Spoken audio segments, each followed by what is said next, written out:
Hello दोस्तों, आपको पता होगा कि 3 भाग जो हैं आपदा प्रबंधन के हो चुके हैं और उनमें करीब-करीब 90 सवाल कंप्लीट करवाए हैं। 90 सवाल के अंतर्गत आपको पता ही होगा कि करीब-करीब हमने 100 यानी कि 300-400 सवाल तो हो ही गए होंगे उसके अंदर, क्योंकि हमारी जो व्याख्या है वो बहुत ही इम्पोर्टेंट है आप लोगों के लिए।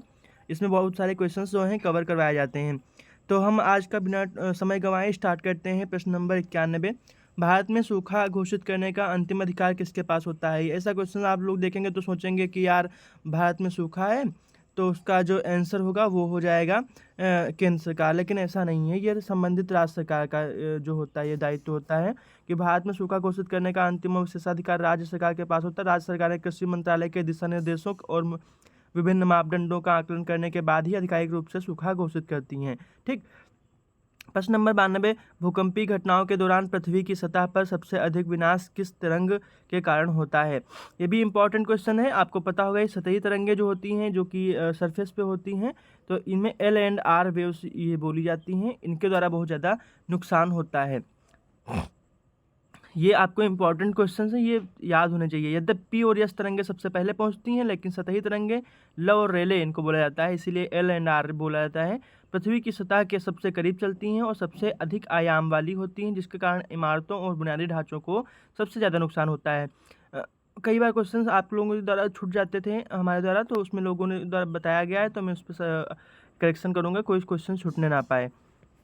आपदा न्यूनीकरण में स्ट्रक्चरल समन का एक प्रमुख उदाहरण कौन सा है? यानी कि आपदा न्यूनीकरण में जो स्ट्रक्चरल मिटिगेशन होता है, इसका प्रमुख उदाहरण कौन सा होता है? तो इसका प्रमुख उदाहरण होता है तटबंधों।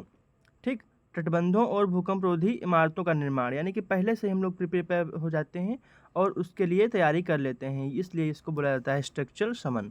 यानी कि पहले से स्ट्रक्चर बना के इसका जो है वो एक नीतियाँ कानून बनाए जाते हैं ताकि वहाँ पे जोखिम कम हो सके। बाढ़ प्रवण क्षेत्रों में फ्लड प्लेन जोनिंग का मुख्य उद्देश्य क्या है? तो इसका आंसर रहेगा नदी के बाढ़ वाले क्षेत्रों में मानवीय बस्तियों और निर्माण गतिविधियों को विनियमित करना। फ्लड प्लेन जोनिंग का मतलब यही होता है। फ्लड से आप समझ रहे होंगे बाढ़ से संबंधित है, तो आप लोग इसको ऐसे टिक भी कर सकते हैं कि नदी के बाढ़ वाले क्षेत्रों में थोड़ा। एक बार और मैं बता दूं कि बड़े क्वेश्चंस पे आप लोग ज़्यादा जाइए करिए। करीब करीब 90% ऑप्शन होते ऐसे होते हैं जो बड़े होते हैं, वो ही सही माने जाते हैं। अब है आकाशीय बिजली से बचाव के लिए अंतर्राष्ट्रीय स्तर पर मान्यता प्राप्त 30-30 नियम क्या है? ये भी क्वेश्चन इंपॉर्टेंट है, आ सकता है कि 30-30 नियम, 30-30 रूल किसे कहते हैं? तो इसमें मैं बताऊँ 30 मिनट तक बारिश में खड़े रहना, ये तो बिल्कुल नहीं हो सकता है। फिर नेक्स्ट है कि 30 मीटर से दूर भागें, ये भी नहीं हो सकता है। 30 लोग एक साथ इकट्ठा हों, ये भी नहीं हो सकता है। तो इसमें यही हो सकता है कि बिजली चमकने के 30 सेकंड के भीतर यदि गड़गड़ाहट सुनाई दे तो सुरक्षित स्थान पर जाएं और आखिरी गड़गड़ाहट के 30 मिनट बाद ही बाहर आएँ। यानी कि इसका असर करीब-करीब 30 मिनट तक हो सकता है, या फिर इसका मतलब यही होगा कि 30 मिनट तक ये जो है वो मतलब आ सकती है, दोबारा से वहाँ पे अटैक कर सकती है। बहुत बढ़िया सवाल है, आप लोग इसको याद रखिएगा और इसको तैयार कर लीजिएगा ज़रूर। निम्नलिखित में से कौन सी गैस ओज़ोन परत के क्षरण के लिए सबसे इम्पॉर्टेंट गैस है? तो इसका आंसर आप लोगों को देना है carbon dioxide, chlorofluorocarbon, methane, sulphur dioxide. इसका आंसर तो हमें लग रहा है आप लोगों को पता ही होगा। तो इसका आंसर रहने वाला है CFC, जो कि हमारे एसी वगैरह गैसों से निकलती है, एसी से निकलती है, अपने जो वाहन होते हैं उनसे निकलती है। तो क्लोरोफ्लोरोकार्बन जो है समताप मंडल स्ट्रेटोस्फेयर में पहुंचकर यूवी किरणों के प्रभाव से टूटते हैं और क्लोरीन परमाणु छोड़ते हैं, जो ओजोन O3 अणुओं को नष्ट कर देती है। इसे रोकने के लिए 1987 में मॉन्ट्रियल प्रोटोकॉल अपनाया गया था, आपको पता होगा। भारत में नागरिक उड्डयन या विमान दुर्घटनाओं, एविएशन डिजास्टर के मामले में खोज एवं बचाव का समन्वय कौन सी संस्था करती है? तो इसका आंसर आप लोगों को भी पता होना चाहिए। जैसा कि मैंने बताया था कि बड़े क्वेश्चंस होते हैं, उन पे आप लोग ये तुक्का लगाना है तो आप वहीं जा सकते हैं, बाकी आप ऐसे मत जाइए। नागरिक उड्डयन महानिदेशालय DGCA और भारतीय विमानपत्तनम प्राधिकरण, ये इसका राइट आंसर रहने वाला है। इन्हीं के द्वारा जो है वो समन्वय की जाती है। नेक्स्ट क्वेश्चन है, समुद्र में तेल रिसाव ऑयल स्पिल की आपदा से निपटने के लिए भारत सरकार द्वारा किस जो बल को नोडल एजेंसी को नामित किया गया है? तो इसमें देखो भारतीय नौसेना है, तो ये नहीं आंसर इसका है। समुद्री पुलिस है, मैराइन पुलिस, ये भी नहीं है इसका आंसर। जल संसाधन मंत्रालय, ये भी नहीं है। इसका आंसर रहेगा इंडियन कोस्टल गार्ड, यानी कि भारतीय तटरक्षक जो है, ये ऑयल रिसाव जो है कि आपदा से निपटने के लिए भारत सरकार द्वारा इनको नोडल एजेंसी नामित किया गया है, भारतीय तटरक्षक बल। भारत के समुद्री क्षेत्र EEZ में जो तेल रिसाव और समुद्री प्रदूषण प्रतिक्रिया के लिए भारतीय तटरक्षक बल ICJ नोडल एजेंसी है। यह राष्ट्रीय तेल रिसाव आपदा आकस्मिक योजना का संचालन करती है, जिसको NOSDCP कहा जाता है शॉर्ट में।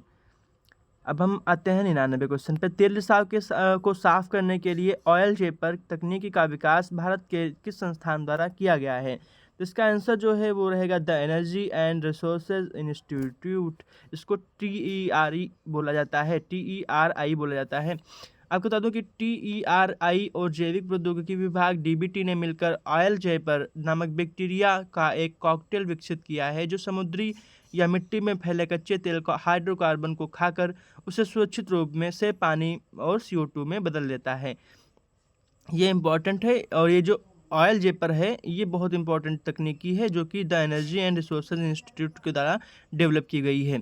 आपको इसका आंसर वो तो पता ही चल गया होगा व्याख्या में कि इसका यूज क्या होता है। मैंने इसके लिए आप लोगों के लिए प्लेलिस्ट बना दी है, ताकि उसमें आप पिछले जो 3 क्लासेस हुई हैं उनको भी आप देख सकते हैं। प्लेलिस्ट में जाइएगा, आपदा प्रबंधन करके क्लासेस होंगी लोअर नाम से, देख लीजिएगा।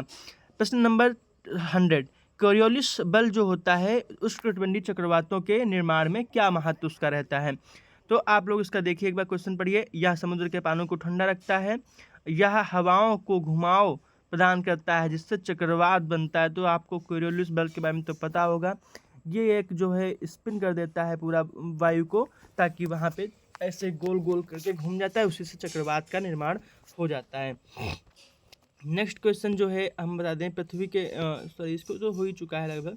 आपदा के मनोवैज्ञानिक प्रभाव को कम करने के लिए PSS का प्रयोग किया जाता है, इसका पूर्ण रूप क्या होता है? ये भी इंपॉर्टेंट क्वेश्चन है, फुल फॉर्म इंपॉर्टेंट रहेंगी, आपसे पूछी जा सकती हैं। तो इसका साइको सोशल सपोर्ट इसको बोला जाता है, PSS को मनोसामाजिक सहायता हिंदी में इसको बोलते हैं। तो PSS का फुल फॉर्म याद रखिएगा, पूछा जा सकता है।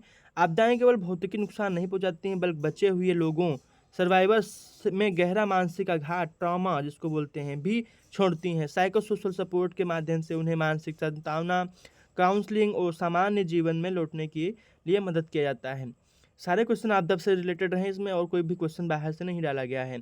पर्वतीय क्षेत्र में बादल फटने की घटना के लिए IMD के अनुसार वर्षा की न्यूनतम दर क्या होनी चाहिए? आपको पता होगा बादल कोई फटता नहीं है। बादल का मतलब ये होता है कि एक जगह पे बहुत ज़्यादा मात्रा में बारिश हो जाना, एकदम से भरभरा के बारिश हो जाना, उसको कहते हैं कि क्लाउड बर्स्ट हुआ है, यानी कि बादल फटा है। तो ये आंसर जो इसका होगा वो 100 मिलीमीटर यानी कि 100 सेंटीमीटर प्रति घंटा की रफ्तार से बारिश होती है। तो आप वहाँ पे बोल सकते हैं कि बादल फट गया है। ये IMD का बिल्कुल ऑथेंटिक डाटा है, आप लोग इसको देख लीजिए। यदि किसी 20 से 30 वर्ग किलोमीटर के क्षेत्र छोटे से भौगोलिक क्षेत्र में 1 घंटे के भीतर 100 मिलीमीटर यानी कि 10 सेंटीमीटर या उससे अधिक वर्षा होती है तो उसे बादल फटना क्लाउड बर्स्ट बोला जाता है। ये क्वेश्चन पूछा जा सकता है। निम्नलिखित में से कौन सा एक गंभीर चेतावनी शेवर वार्निंग का संकेत है जिसका उपयोग IMD अत्यंत भारी वर्षा और संभावित बाढ़ के लिए उपयोग करता है? तो ये रेड अलर्ट, तो आपको पता होगा कि यही हो सकता है, इसका आंसर रेड अलर्ट ही है। कार्रवाई करें, यह तब जारी किया जाता है तब अत्यंत भारी वर्षा 204.5 मिलीमीटर से अधिक होने की संभावना हो, जिससे जीवन और संपत्ति को गंभीर खतरा हो सकता है। प्रशासन को बचाव करने के लिए पूरी तरह से तैयार रहना चाहिए।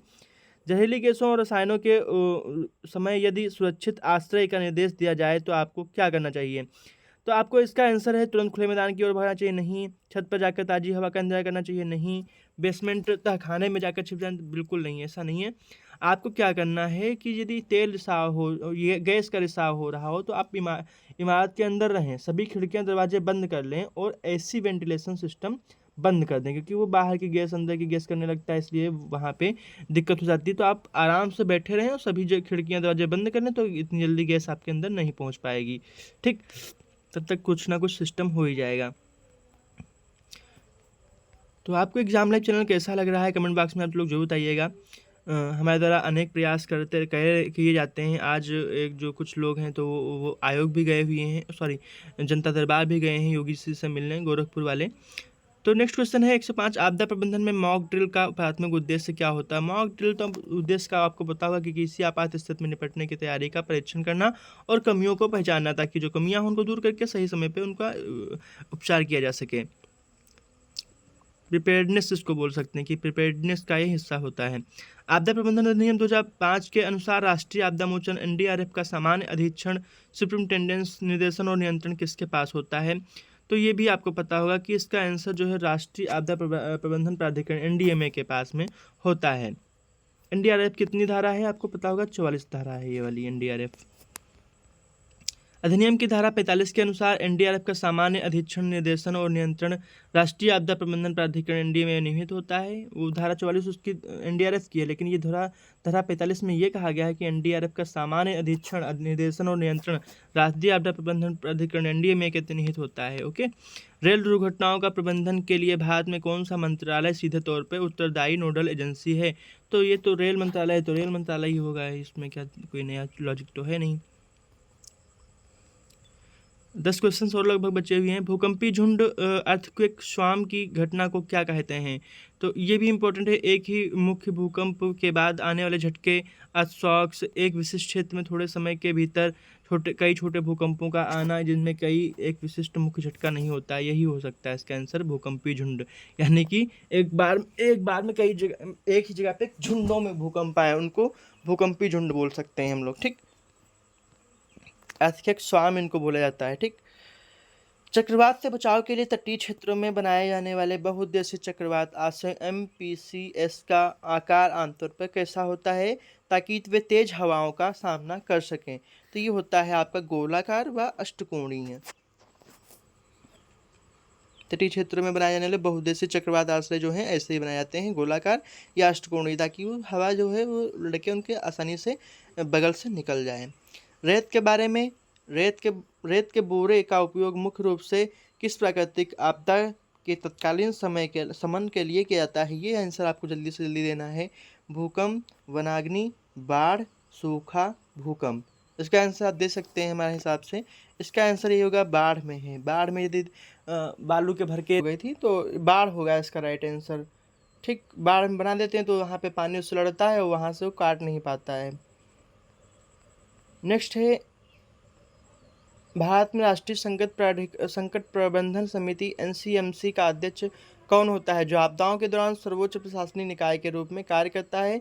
तो इसका आंसर जो है कैबिनेट सचिव। आप याद रखिएगा, ये नया नाम आया हुआ है। NCMC का अध्यक्ष कौन होता है, यानी कि राष्ट्रीय संकट प्रबंधन समिति, तो ये कैबिनेट सचिव जो होते हैं इसके अध्यक्ष होते हैं, याद रखिएगा। सेंडाई फ्रेमवर्क में लचीलापन शब्द का बार बार प्रयोग हुआ है, आपदा प्रबंधन के संदर्भ में इसका क्या उपयोग होता है सेंडाई फ्रेमवर्क में? तो इसका आंसर जो है वो रहेगा आपका जो है बी नंबर, यानी कि किसी प्रणाली, समुदाय या समाज को खतरे का विरोध करना, अवशोषित करने, अनुकूलित होने और समय पर उससे उबरने की क्षमता जो है आपका रेजिलेंस, लचीलापन कहलाता है।